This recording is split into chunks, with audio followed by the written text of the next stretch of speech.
Sri Lanka versus Australia की। श्रीलंका ने आज भी ऑस्ट्रेलिया को चारों हाने चित किया, बड़ी जबरदस्त परफॉर्मेंस दी। सो श्रीलंका बहुत मुबारक हो आपको कि आपने एक बार फिर जीता। एक कॉन्फिडेंस आएगा टेस्ट में, जिस आप पिट रहे थे, जिस आप पहले सीरीज में पिट रहे थे, लेकिन अब जो है वो बड़ी अच्छी परफॉर्मेंस दे के श्रीलंकन के बैट्समैन ने अच्छा स्कोर पुट किया, ऑस्ट्रेलिया को चारों हाने चित किया।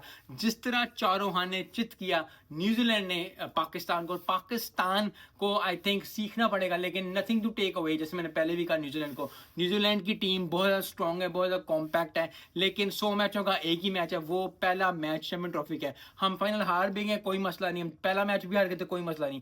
चैंपियन ट्रॉफी का पहला मैच पाकिस्तान का न्यूजीलैंड के साथ है, वो जीतना इंपॉर्टेंट है। ये दो match, yes it was a game, yes it tri series थी, यस पाकिस्तान में होती, यस पाकिस्तान फाइनल में था, सब बातें इतनी इंपॉर्टेंट नहीं रखती। एक चैंपियन, एक टूर्नामेंट, एक वर्ल्ड